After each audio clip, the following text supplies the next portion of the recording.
we are here to introduce the CEN Workshop Agreement for Island Energy Transition, a project which has been launched in the past few months within the exploitation path of the European Island Energy Efficiency Technical Assistance Platform, NESOI. I'm Andrea Martinez. I'm Deputy Managing Director of SINLOC, and I've had the honor to coordinate the NESOI project in the last 3 and a bit years. A wonderful professional experience, an impactful experience. We have,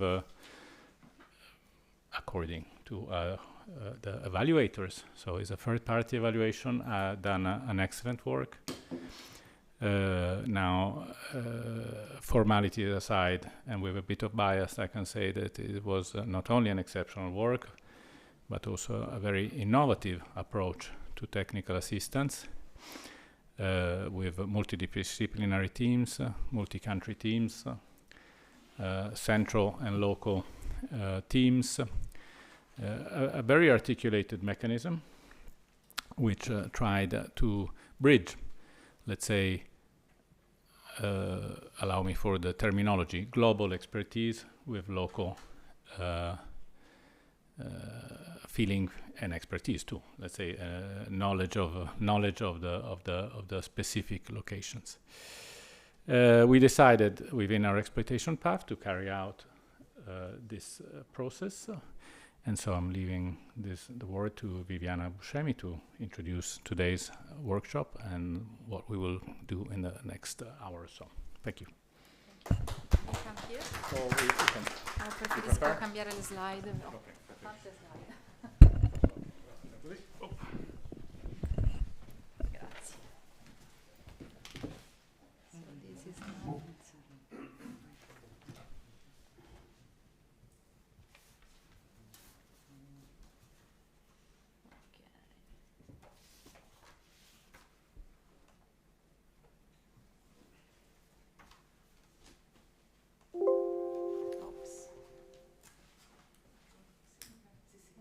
Works. Perfect. So thank you for having invited us to speak about our main business. And first of all, I would like to thank you for participating and attending this meeting. I don't know if you can hear my voice. Okay. I would like to first quickly introduce myself. My name is Viviana Buscemi. I work at UNI since 2009, and first I was a technical officer under construction and environmental sector. Since 2021, I'm a technical project manager dealing with the environment, energy, consumer goods, and materials. This is my unit, my innovation and development department, and together with me today we have Elena Mocchio, which is the head of the unit. What is my agenda today? My presentation includes 3 parts, as you can see in the slide. We will have an introduction, a short introduction on the standardization world. Then we will focus on the key points for policymakers, companies, and consortia,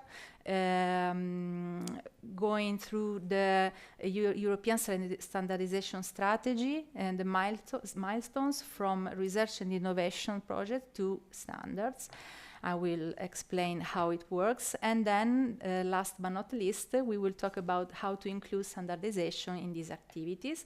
And we will explain which is the role that under the CWA, that is a pre-standardization document, and its procedures. So, going ahead.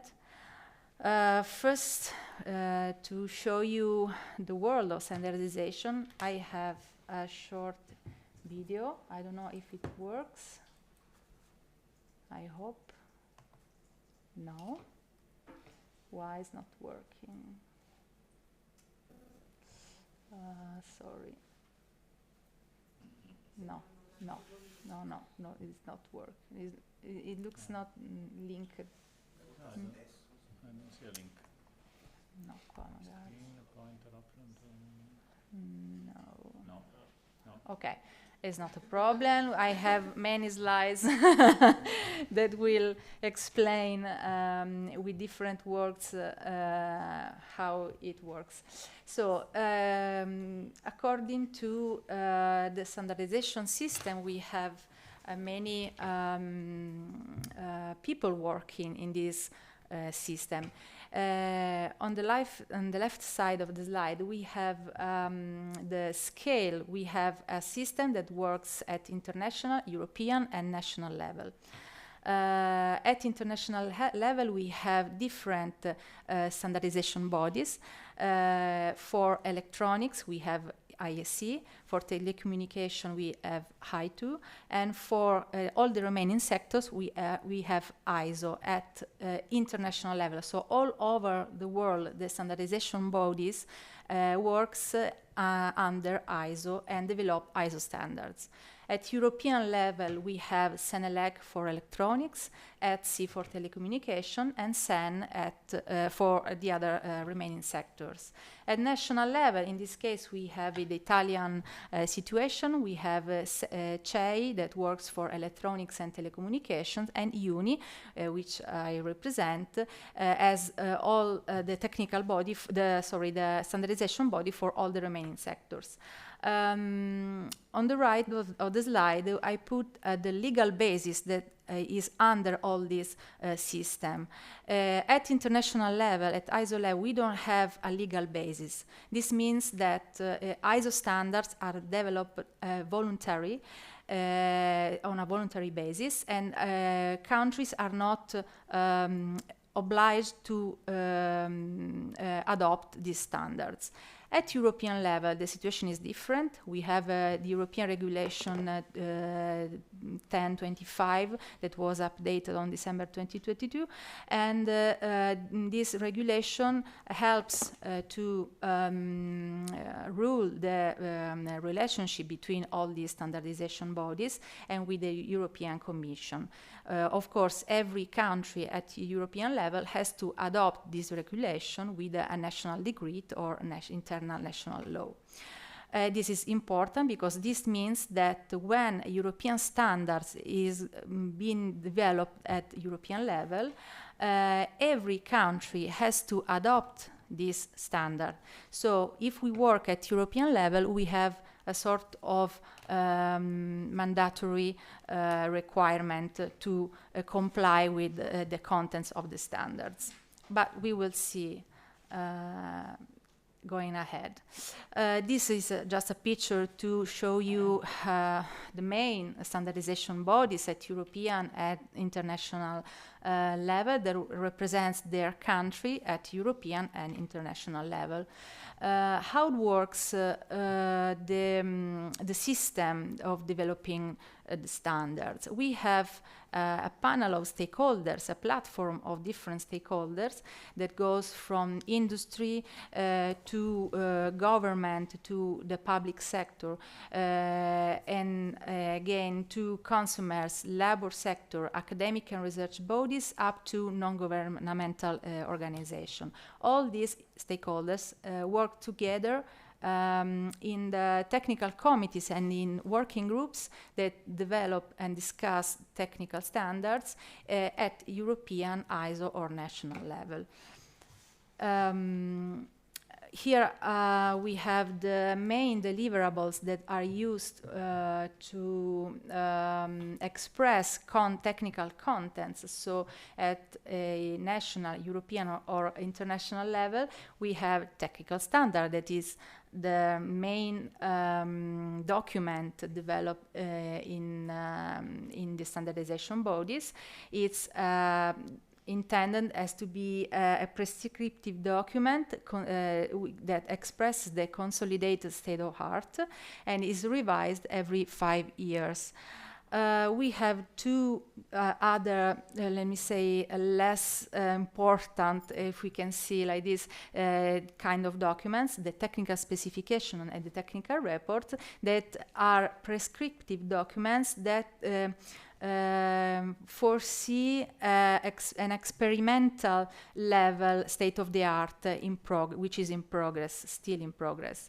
And they goes under periodical review of every 3 years. But the main deliverable that today we will talk about is the last one, the CWA, CEN Workshop Agreement, which is a pre-normative document that together with ISO, IWA, and UNI PDR are the pre-standards that are published with restricted consensus and are preparatory for future standardization activities. This kind of documents is the output, the main output of the research and innovation project when we work together in this kind of activity. So, going to the standardization and research key points for policymakers and company and consortia, we have to say that during the 2021, the CEN-SENELEC, the European standardization bodies, have agreed on a strategy, on a standardization strategy that will take in the period up to 2030. And the main goal of this strategy is to build a safer, sustainable, and competitive Europe through European and international standardization. How we can translate this main scope in practice and respect to the European project. We can consider that the strategy foresees integrating the standardization and research, so is an objective. The strategy identifies new topics for standardization, wants to take the results from the project, the European funded project, to be translated into pre-standardization documents. And the last, raising awareness and building system capacity. But we will see in detail which are the main advantages for using standards for research and innovation. First of all, the impact and the market access that applies is coming from applying existing standards and generating new ones. This increases the impact and the market access to research and innovation projects, and generates user trust and makes the project results more accessible to industry and societal actors. Otherwise, the actors that are working on the project, on the funded project, are the only, let me say, subjects that are aware of the results developed under the funded project. The network, the participating in standardization enlarges the research and innovation network because establishing liaison with technical committees, we will see going ahead, it assures to share the works in both senses. Last is the recognition. Standardization helps the community of the projects to gain recognition for their works by acknowledging the participation in standardization work. And this will reach good results. That's what we already saw in last years. Valorizing the research means that standards are tools to help the researchers to bring their innovation to the market, to build consumer trust in innovative technology, because if we have if we have something written in a standard, we, let me say, feel like a guaranteed according to safety and quality of things, of products, on processes, and managing all the things. It helps also codify the new technology requirements and allow technologies and materials to be interoperable, because we have a dialogue between all these technical issues and solutions. We have identified 3 milestones to transfer the project results into the market through standardization. So what we do to reach this goal?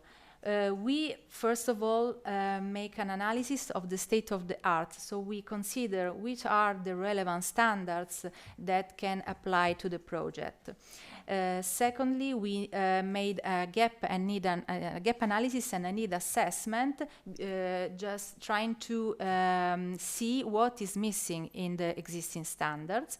And third, we can develop a strategic roadmap or a CWA, CEN Workshop Agreement, which is, of course, the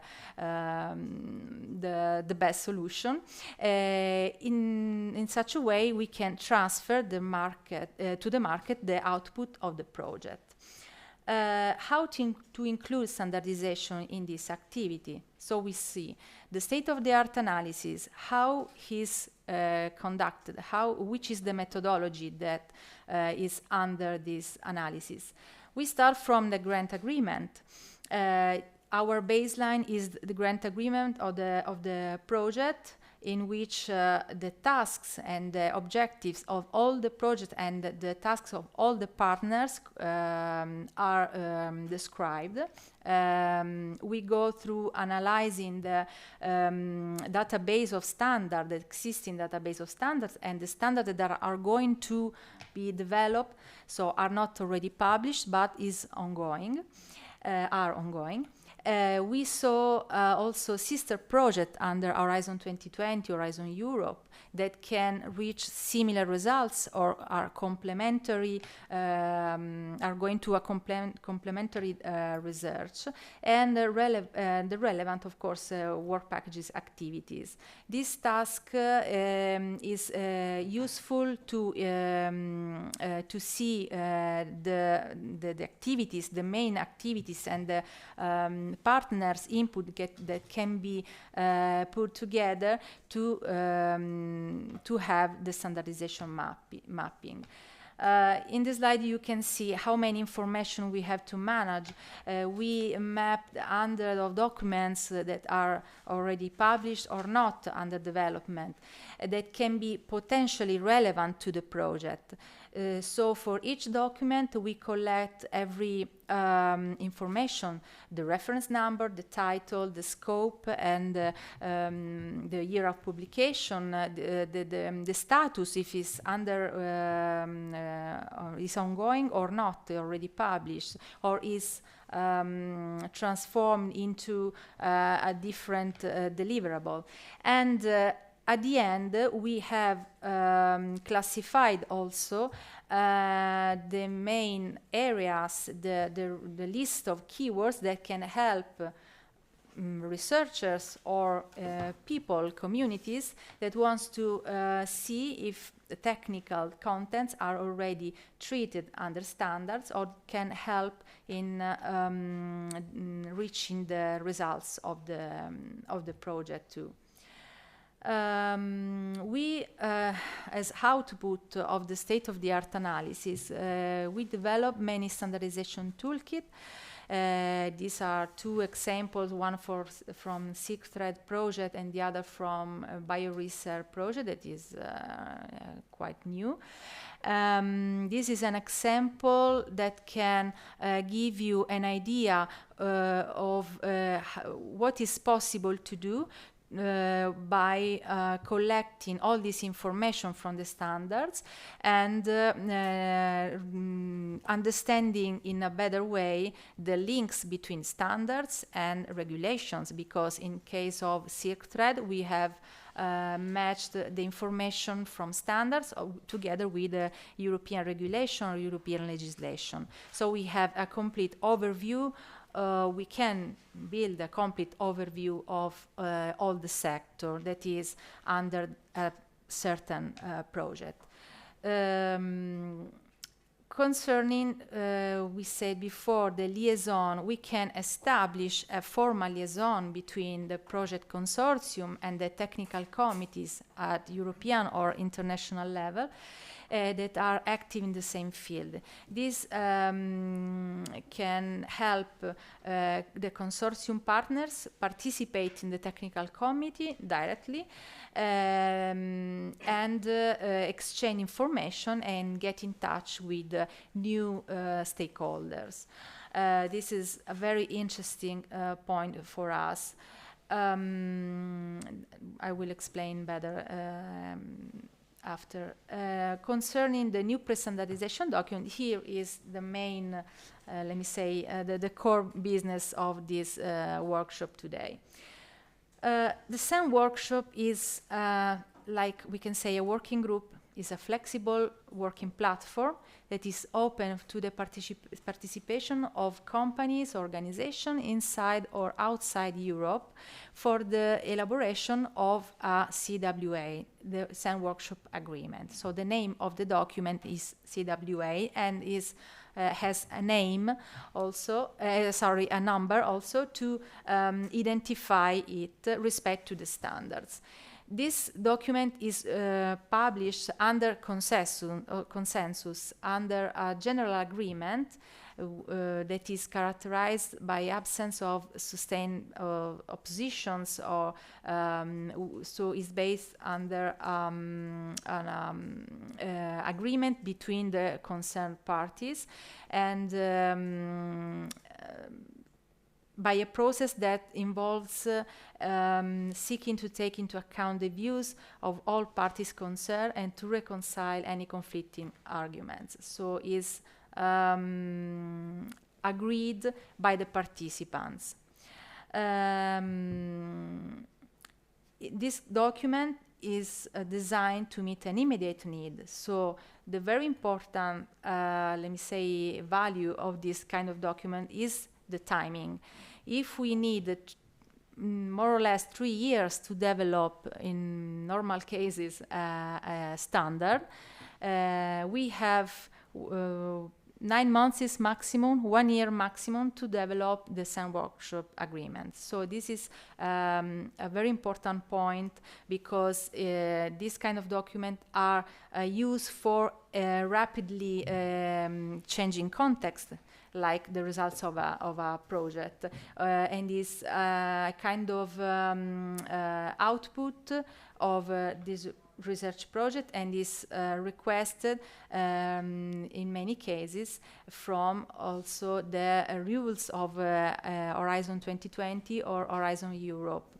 In fact, why a CWA has been identified as the right outcome of a project, because it lasts beyond the project lifetime, as recommended by European projects, and can be transformed in a proper EN standards after a period of test by the market and interested parties. So we foresee a future development of CWA in a future standard, and because, of course, it meets the strategy on standardization of CEN-CENELEC.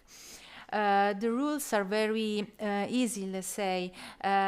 We have a workshop announcement that announces, of course, the contents, the intention to develop this kind of document. Everyone can participate, just outside the consortium, the partners that are under the consortium of the project. And, of course, is a flexible, oriented document, and also expert company oriented, not national oriented. This is important because we have standards that are national oriented. If you participate in developing an European or ISO standard, you are carrying with you the national position on this standard. In this case, in CEN Workshop Agreement, you can carry with you your personal, your company vision, your company interest, we can say. concerning, so here you can see the steps that goes to the publication, the CWA. We start from preparation of the proposal, of course. So we have different meetings in which the experts and the parties discuss and reach a consensus, an agreement, as we said before. Then we have public consultation of the documents agreed, and then the final publication of the document. When the document is published, this is valid for 3 years. And that it can be confirmed also for further 3 years, revised or withdrawn if there is consensus, if it has been,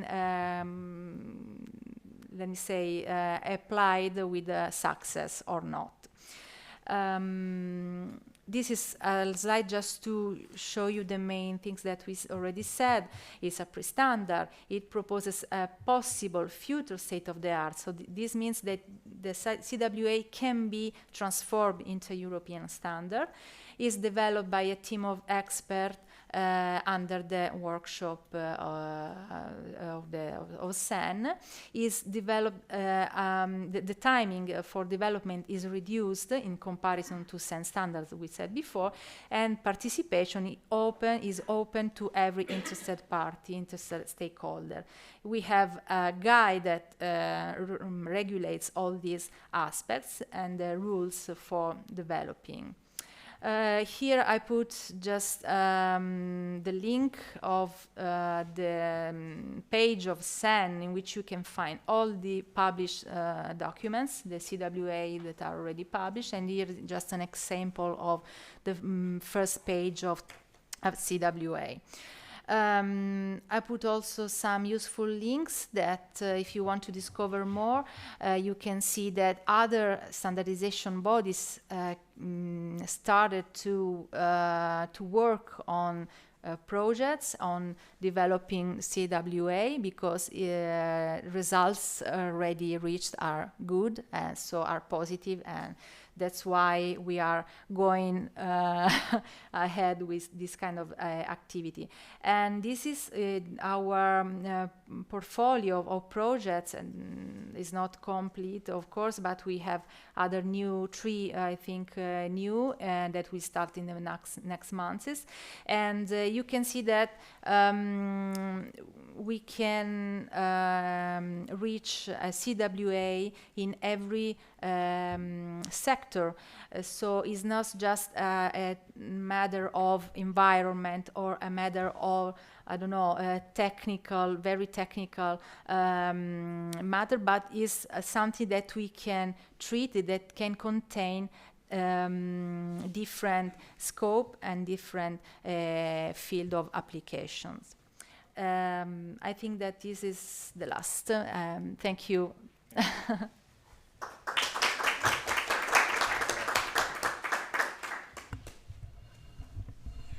Thank you, Viviana.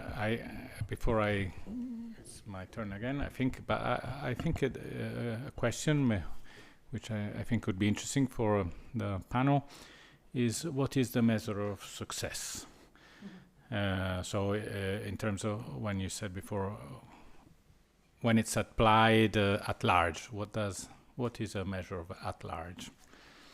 Oh, we have different. We say cartina di tornasole. Yeah. I don't know if the name is. Grazie. Evidence, yes. Evidence, triggers. Okay. Yes, because it depends on how many stakeholders are interested in applying the document. We receive many comments, positive or negative, because the document can be, of course, revised, can be transformed, or in the worst case, deleted and withdrawn. But the measure of success, I think, is the interest from stakeholders that ask, can we transform the CWA into a standard document? And this, for my experience, and I think also Elena can confirm, is in this sense. We have this kind of document also at national level, the prassi di riferimento at ISO level, and in almost every case they will be transformed. They became standardization documents. So because it helps, it gives technical requirements, useful requirements to companies or let me say stakeholder in general, that can solve many problems, of course. So that's. Thank you very much. That was, I think, is a very useful measure of success. It's always important to have a measure of success to hang on to. Okay, I can. No need to. Should you prefer? Well, okay, let's move. Okay, I've done this presentation a few times. I should know it off by heart, but I never trust your memory when you're. Okay. Well, so I have a few minutes just to explain what NESOI has been, the European Island Facility, and thereby what is the foundation on which we want to build the CWA. NESOI has been an Horizon 2020 project kicked off in October 2019, operating at European level, and we wrapped it up this year in approximately February. The scope of NESOI was to provide comprehensive technical assistance activities to support project structuring and financing and implementation. It had a specific focus on islands, because this was the mission that was given to us by the European Commission, but the methodology is applicable basically at any geographical level, scale, and I would also say even beyond energy. I mean, it is a methodology. The project had a 10 million budget, of which within this 10 million budget we had about 6.2 million euros of technical assistance, half of which was provided as mandates deployed by NESOI's team, the NESOI Alliance, a team, and half of which was given to beneficiary islands, i.e., generally speaking, there were local communities, local public bodies, local usually, a few companies, which could basically use this funding to procure locally contractors in an integrated scheme. So, given the terms of reference of a specific technical assistance activity, the NESOI team will carry out epsilon activities, and some of the activities were carried out locally in an integrated fashion. We also developed a digital platform to support the capacity building, events, training, allocation of resources, and so on and so forth. We had, as I said before, a wonder team. SINLOC has had the honor to coordinate it with Rina, Chereth from Greece, Church and Deloitte from Spain, R2M from France, but not only France, because R2M is an entity that also has operations in Italy, in Spain, and so let's say they were also, I would say, cross. Zabala, Spanish company, however, they were in the team with their Benelux legal entity, E.ON, and Wolf Ties. A consortia which included, therefore, research institutions, legal competencies, financial, engineering, innovation advisory, energy, and the like. Top-notch team, not complex to manage, which is something good for a coordinator. The platform has deployed projects all over the place, as you can see from this map. Overall, we selected and supported 54 projects, i.e. 54 grant agreements, sub-grant agreements where we provided funding. The projects were many more than 54, because within these projects there were sub-projects, sub-units. We got to the end of this project that we still had a problem with the definition of project. So I think that's number one on CWA. What is a project? What is a contract? What is there were some issues here every now and then to readdress. But as you can see, it gave us the opportunity to work in very diverse environments, legal frameworks, scales also of projects were very different, and it was, let's say, really interesting. And therefore we accumulated not only a lot of knowledge, but a lot of we also did some errors. I mean, we had to develop a methodology to work all together. We all put in our best practices to put it together. We, I think, defined a good methodology to approach technical assistance, and therefore now we have to, let's say, put it in, formalize it. We want to formalize it.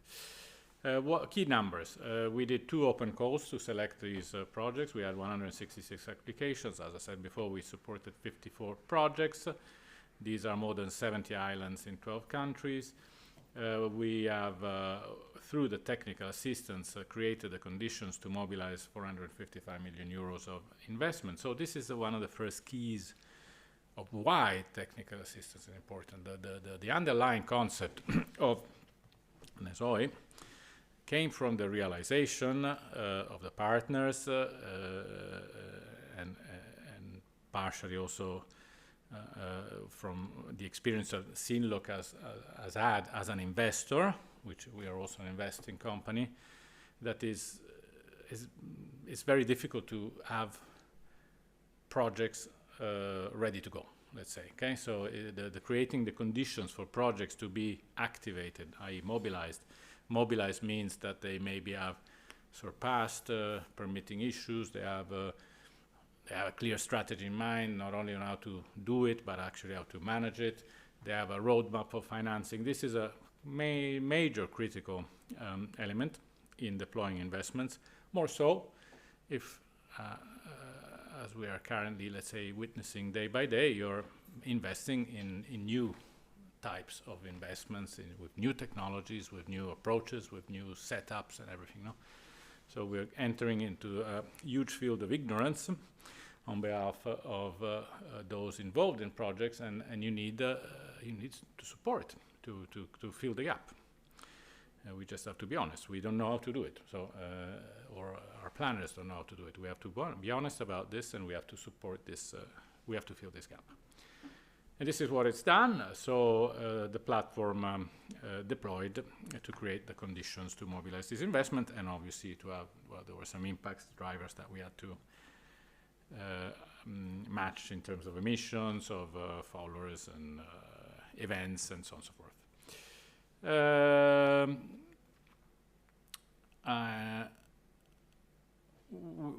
I think I'm done, basically. I just wanted to add, obviously, one size doesn't fit all, okay? This is clearly evident, and we added also in the contracts, in the sub-grants agreements, we had to do, let's say, a certain degree of personalization. But one size doesn't fit all, but Lego does miracles, okay? If we want to go by the metaphor. So within this type of processes, you can visualize, you can isolate, you can standardize subunits of work, which can be also applicable in a hugely diverse set of of problems.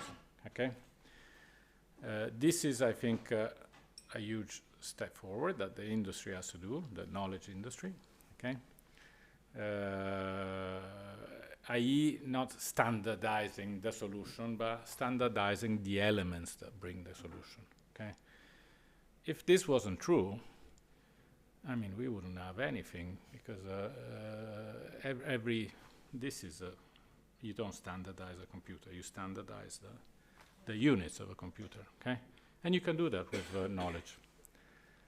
It's more difficult because people like to think that their knowledge is unique.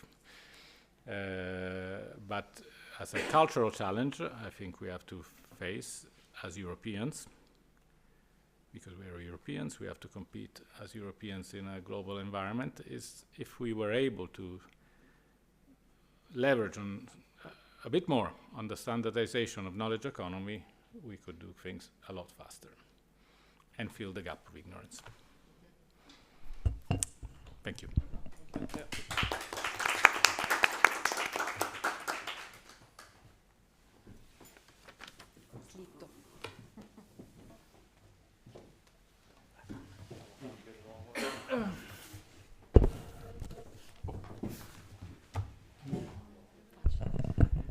Okay, so now after seeing how standardization works and how you can develop a CEN Workshop Agreement by Viviana, and after listening the introduction to NESOI by Andrea, I will go into more detail about what we propose as NESOI to standardize in the CEN Workshop Agreement.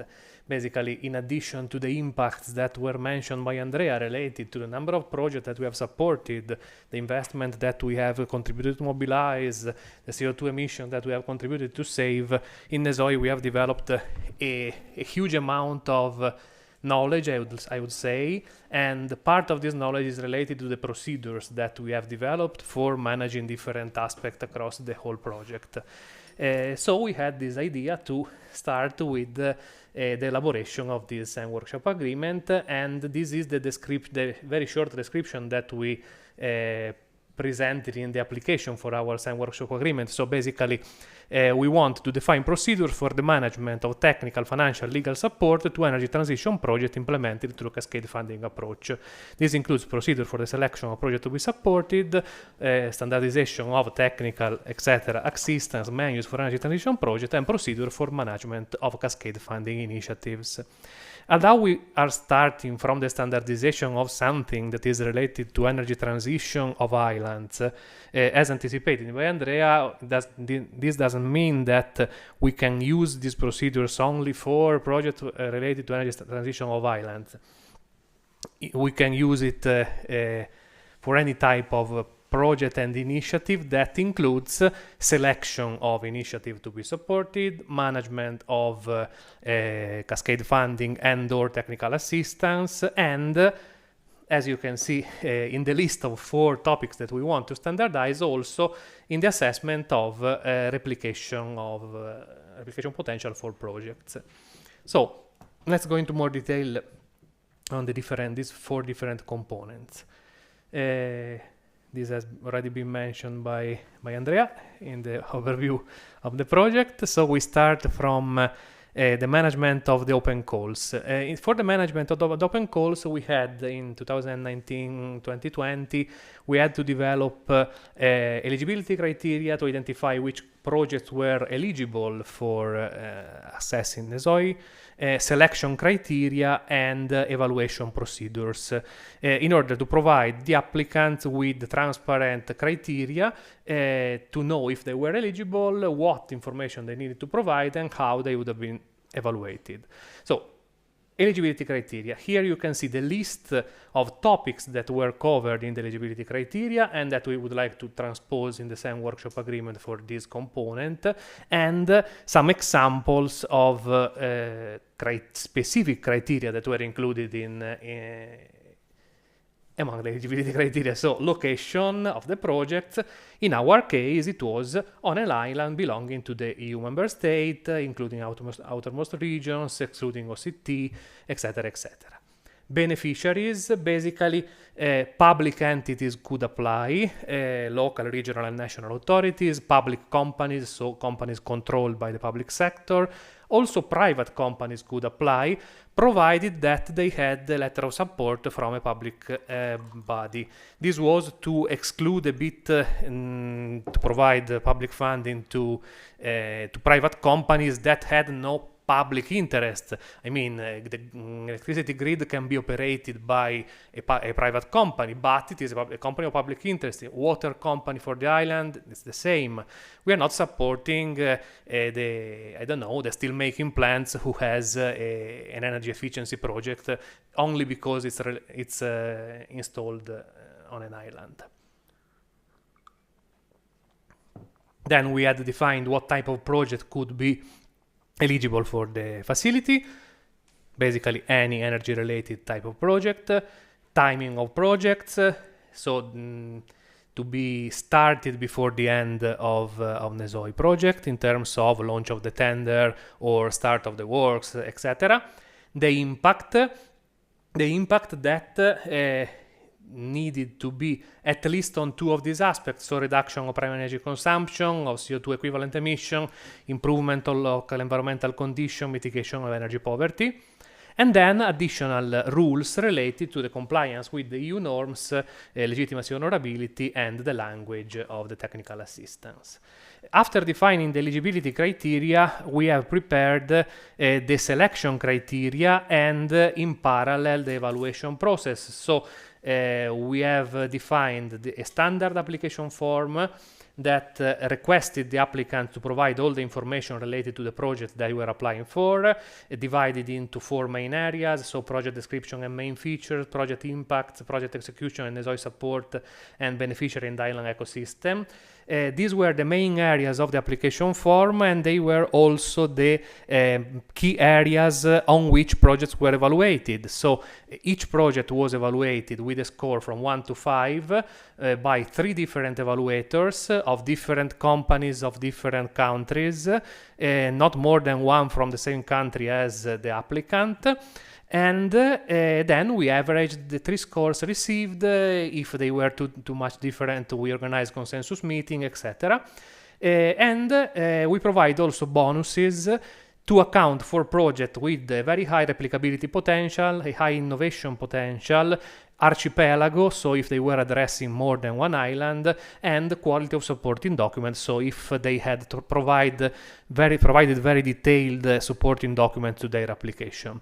Based on this, the average scores obtained, the bonuses obtained, etc., we created the ranking, and we selected from the ranking projects according to 2 criteria: geographical area, you can see in the map Mediterranean Sea divided in 2 areas, then Baltic Sea, Atlantic Ocean, and other areas potentially.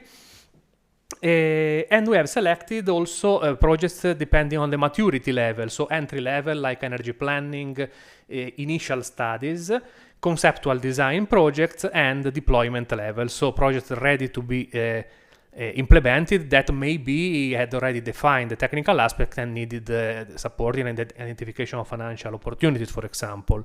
We selected the top projects for each geographical and maturity area. And all of these, so the eligibility criteria and the selection criteria will be transposed in the CEN Workshop Agreement in a more general way in order to be replicable also on different type of projects, maybe less connected with islands and energy transition. So this is the first component of what we propose to standardize. The second part the second component that we propose to standardize is the management of the technical assistance through the definition of technical assistance menus. We discussed a lot about this in the initial phases of the project. The conclusion of the discussion was that it was going to be more efficient to deliver technical assistance according to standard menus. Of course, you cannot standardize everything, every kind of support that an island might need for the energy transition. So we also left the possibility to apply with a standard menu, with a customized menu, so to self-define the tasks, the activities they were interested in.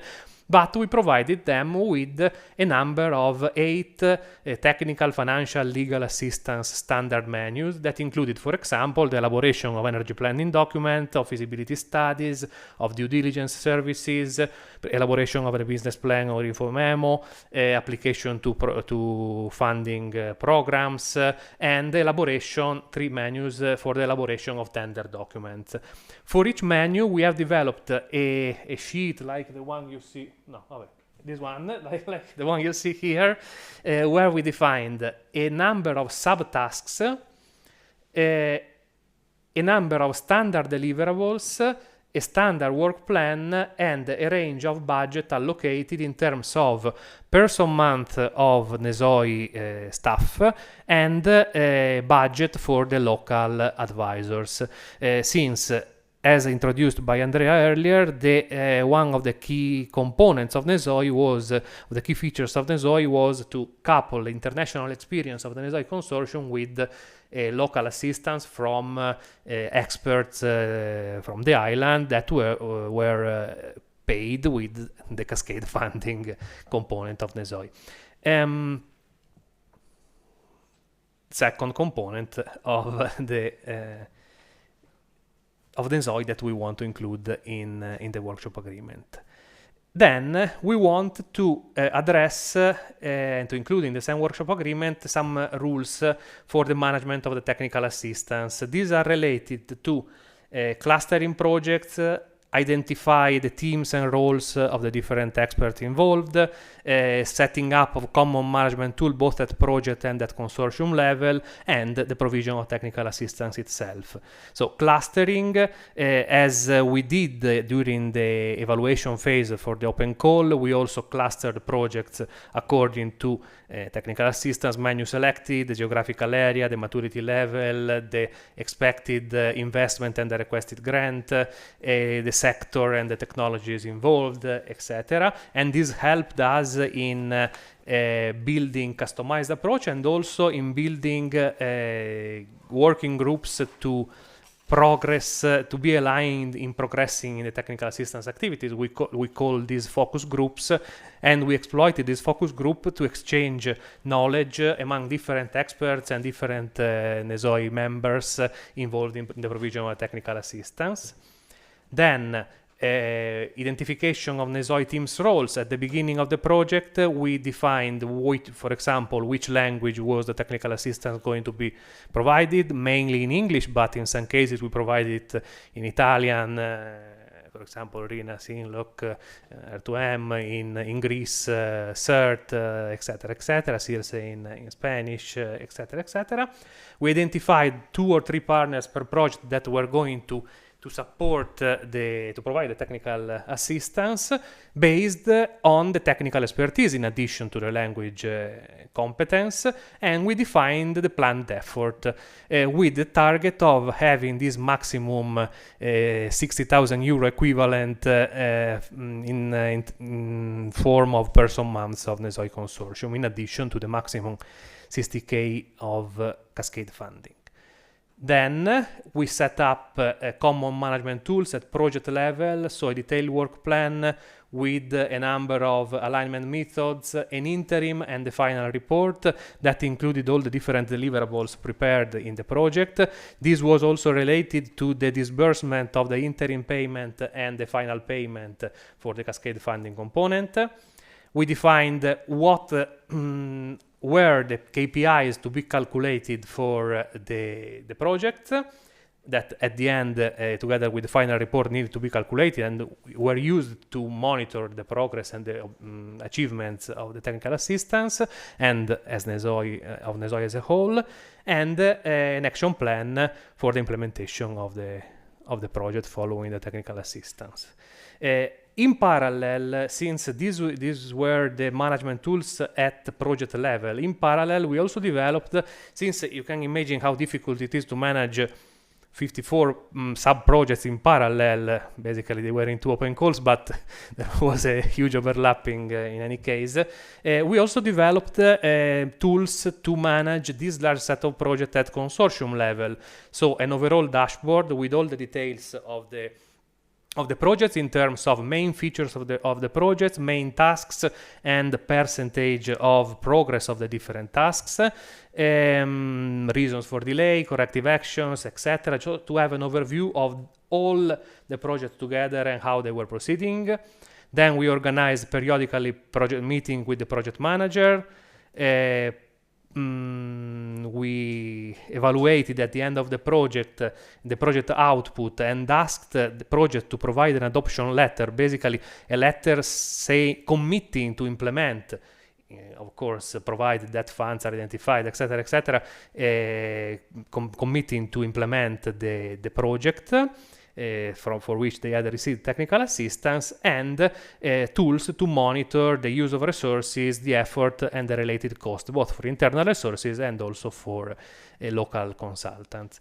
To conclude, we also have developed a set of standard deliverables associated to the subtasks, so that all of the technical assistance provided in a certain topic had the same level of detail, the same structure, and this helped us to be more consistent in the provision of technical assistance, and also helped the beneficiary in receiving a standard quality document.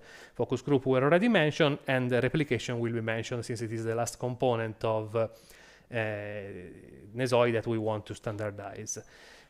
Another component that we foresee to include in the CEN Workshop Agreement is related to the management of the cascade funding. We have seen so far how the application worked, how the evaluation worked. I want to mention that we have standardized, specifically this was done by our partner Zabala. We standardized the grant agreement, the sub-grant agreement that the beneficiary signed with NESOI to receive technical assistance and cascade funding especially. We defined procedures for monitoring the implementation of the project, and a periodic report every 4 or 6 months out of the typically 12 of the technical assistance, with the interim one at month 6 that unlocked the payment of the cascade funding. So basically at month 6 the beneficiary had to prepare an interim report saying how the activities were progressing, providing the deliverable prepared until that moment, and based on the evaluation that was done by a quality management board formed by 3 different NESOI partners, they were receiving half of the payment, so half of the maximum 60,000 euro. At the end of the project, the same final report, all the deliverables included, and evaluation by the quality management board, and unlock of the remaining part of the cascade funding allocated. Certification of the completion, a signature of the adoption letter, and closure of the project. Here we had a few more details on this. And the last component of the technical of NESOI that we want to include in the CEN Workshop Agreement is the approach to the assessment of the replication potential. Specifically, this component has been presented this morning also by Mario in the workshop of Energy Transition of Islands, and what we have done has been to develop a standardized way to assess the readiness level of the project we have supported, so this large number of 54 projects, according to different aspects. As you can see here, we defined the replicability readiness level according to these 5 pillars: geographical replication, so is there any geographical constraint to the replication of this project? Technological, so based on the technologies that are involved. Legal, are there any important legal barriers to the replication of the initiative? Social acceptance, and fundraising, investment activity. For each of these 5 components, a score between 1 and 3 was assigned, the average was calculated, and a replication index was calculated, as you can see on the right, with the score given for each area, the average score, and the justification of the score from 1 to 3. This was included together with additional details on selected projects that were evaluated as highly replicable in the guidebook that we have published. We have also printed, is available on the NESOI website, and you can download it for use in other for input to other of your projects. To conclude, what we want to standardize of the replication assessment is this procedure focused on these 5 key areas that could be used in other, for example, in other EU projects for the assessment of replication. Conclusion, last slide. We are here today to start the consultation with stakeholders. One of the components, as anticipated by Viviana earlier, of the process for the development of the CEN Workshop Agreement is that once the final draft of the CEN Workshop Agreement is prepared, you can open a public consultation to gather the feedback from stakeholders and improve the quality of the Workshop Agreement. We cannot do it yet because basically no complete draft is available yet of the document. We will do this probably in 1 month, more or less, maximum 2 months, and there will be a formal way on the CEN website to provide feedback on the draft CEN Workshop Agreement that will be published. But today we want to start with you the collection of your point of view and your position, comments, etc. on what we have presented, since we really believe that these standardized procedures that we want to implement in the CEN Workshop Agreement can have a huge potential for implementation, both in EU projects, but also in other initiatives. They can be adopted by ministries or authorities, by banks, etc., that want to select a project for technical assistance, for cascade funding, for any type of initiative. So now we would like to hear from you if you have any comment, recommendation to improve this CEN Workshop Agreement, specifically leveraging on how this can be used. So how do you think, who do you think could be the user of this CEN Workshop Agreement? And second, what would you like to see in this CEN Workshop Agreement, different or additional from what I have presented so far? I think we have not much time to use the mural we have developed, but since the audience is not so big, maybe you can just raise your hand and comment if you want. Thank you very much.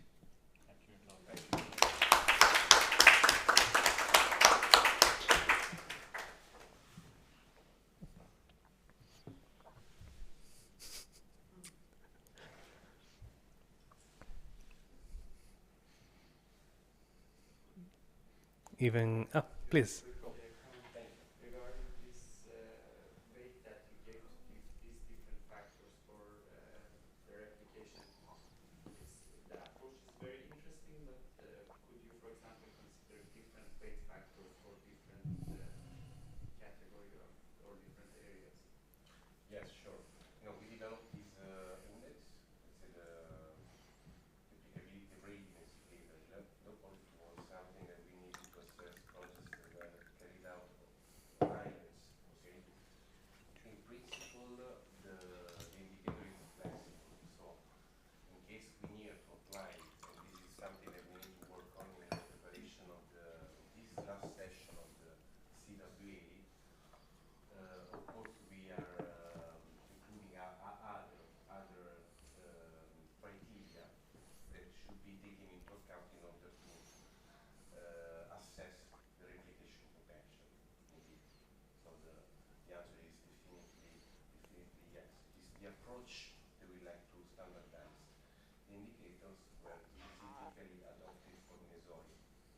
So I invite you to check also on our website this guidebook to read about the best practices that we were able to manage to support these projects selected within 5 different focus groups on NESOI thematic areas, basically, but also to understand, also to interact with us, to understand how this assessment of the replication potential works, by taking and considering these examples, okay? And invite you to be in contact with us. This work about the CWA will last for the next 12 months, okay? So we will be definitely active to collect any kind of feedback. May I add on this just a comment?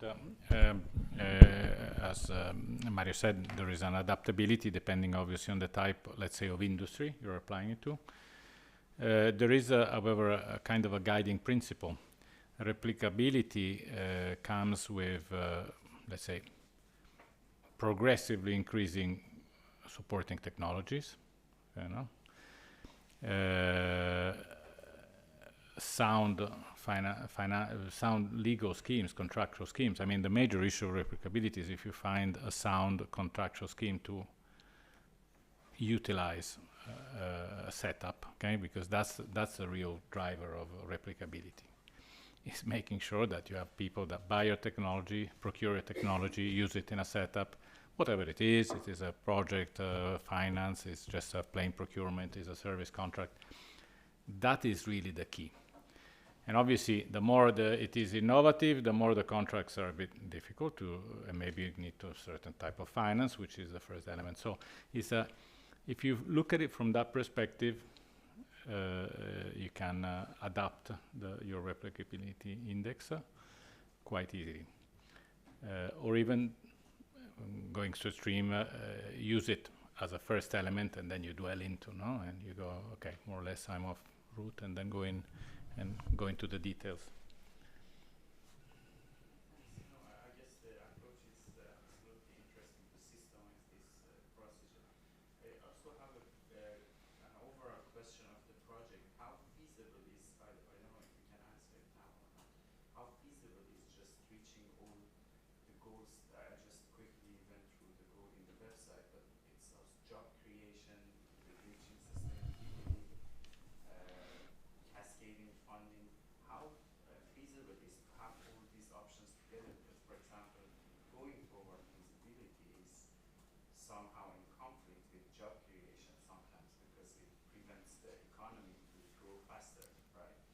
Sustainable lifestyle also is not in alignment with, for example, job creation. I was wondering how for islands, like in this project, what's your expectation? Do you think all these factors can be achieved together? What is yes. Yes, I did. Basically, the project is finished and we have achieved almost all or almost all those targets. I think the key tool that we developed, and here we come back to standardization, was to define at the beginning of each technical assistance, so each of the 54 sub-projects, what impact indicator needed to be calculated, and then pushed a lot, our Greek colleagues pushed a lot on every one of us to calculate the key performance indicator for each technical assistance. So including job creation where applicable, of course, if you are, I don't know, maybe creating an energy community on an island, maybe you are not creating job because it's something that users do part-time, let's say, as part of an association, but in many other cases you have additional works, jobs created, like I think, for example, to electrification of sea transport or something related to, again, electrification of public transport, etc. And in addition to job creation, which was only one of the indicator, all the impacts related to energy saving, to primary energy consumption avoided, to GHG emission avoided, etc., were calculated according to the same methodology in a consistent way, so that at the end we just needed to sum up the results of the 52 project to determine the impact of overall NESOI. Maybe just to add again, I mean, clearly your question was also saying, okay, there are some indicators which might be, let's say, conflicting with one another. Obviously, they were taken into consideration when we summed up, and that is a big issue. What I would say there, if we have to be, again, honest on our intellectual or ignorance gap, there is still a lot of work to be done in joining the dots between technical, financial impact and social impact. We are working a lot on it as a company, as SINLOC. We have actually bought a company which only does that 2 years ago. We are providing solutions on impact evaluation to many banks, companies, public sector. And we have, let's say, a broad spectrum of projects. Seeing within the evaluation process the exact, let's say, the indicators move concurrently, exactly in the same time, on one side of the yin and the yang, okay, of the impact and the sustainability, is still a challenge. We've done it intellectually, I think, well in the project, and it has to be a criteria in the design of the project. I mean, this is a real challenge. It's not, it's not only an ex post, it should be embedded in your technical assistance. And that's, but you need competitive tools to do it, because otherwise it's too expensive, no? And then nobody bothers to do it really well. We could, because we were lucky, we had a very hefty budget, so we could do it.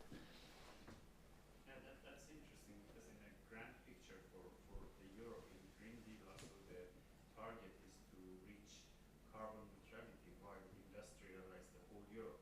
These two are also conflicting. So Europe is losing its industry already. Let's say we want to decarbonize faster and we want to industrialize Europe as well. So this could be a good example. If that can happen for a small scale system like IDAC, then maybe it can be upscaled for the whole system.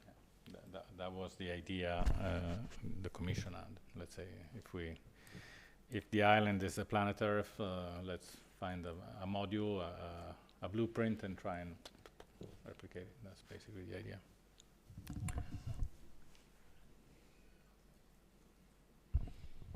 Any other question or comment? For example, where do you think this CWA could be used, in your opinion?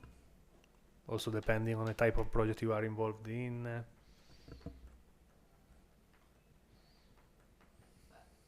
I may. Yeah, of course. For sure, I think it could be promoted at when we talk about public procurement activities, because this is something which can be a very good example of how to approach different aspects related to public procurement from one side, but also procurement in general, also for big organization, Yeah. companies or organization. Starting from a big one or a public, maybe it would be not easier, but yeah, in some way easier, because probably they are more structured and used to manage the project and evaluating the different projects. It's not always the case, but well, I know, but they are supposed to actually. But I was thinking about, well, for the Italian context, the CONSIP, for example, we're talking about the Public procurement. yeah, the public procurement and in general the big buyers, let's say. So I think that could be a very good example of how we can at least try to promote the document or collect inputs for the development of a CEN workshop. And what I think it would be very interesting and important is also to provide as annexes some examples of the different forms or the different legal or agreement, standardized agreement, just as an example that of course can be Customized. open to any addition or modification, but at least to give a direction which is in line with what is described in the CEN workshop, the core part of the CEN workshop. Yeah, I'll give another example of where it has already been applied. We have, as companies, set up about 14 other technical assistance platforms. They have been funded mostly by non-profit entities. In this specific case, Italian Banking Foundation. Some are our shareholders, many of them are not our shareholders, but they have used substantially a cascade mechanism, which is not dissimilar from NESOI, and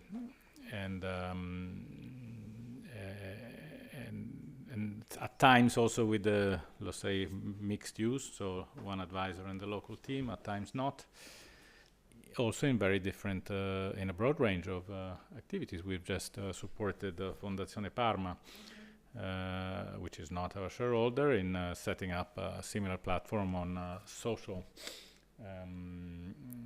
design, so capacity building and social innovation within the first sector. No, okay.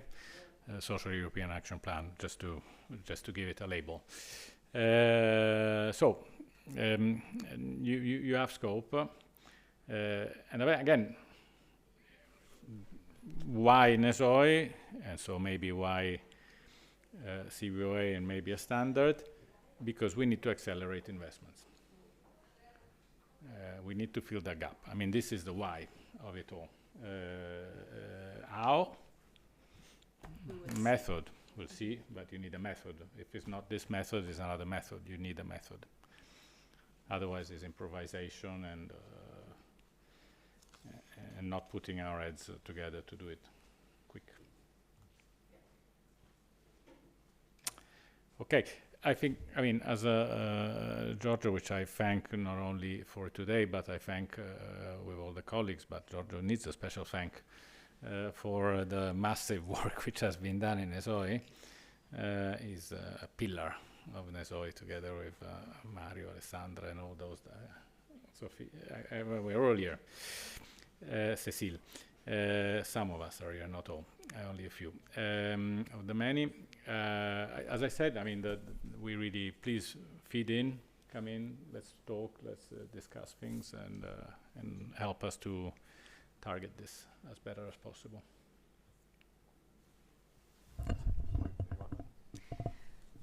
Just a reminder to keep in contact with all of them, and also with us through our website, in which you can find the publication and also the commenting information, the commenting period related to this CWA, and also others that can be interested for you. I don't know.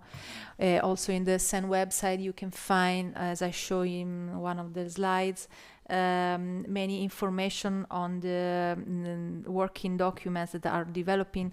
For example, you mentioned the social aspect, the social impact of this project or other project.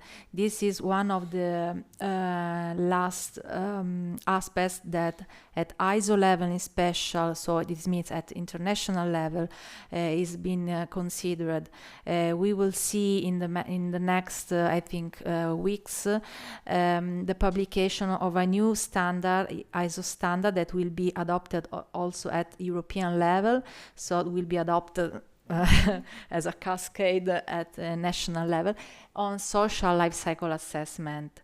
You know, everyone is aware of life cycle assessment for the business, how it works, and how and the value of the life cycle assessment. And now they are trying to fix some points on social aspects that are related to life cycle assessment, okay, for companies, for products, and so on. So this is one of the aspects that are going to be analyzed in deep in this moment. Thank you. Well, thank you all then. I think we have run out of our time, and thanks again for being here.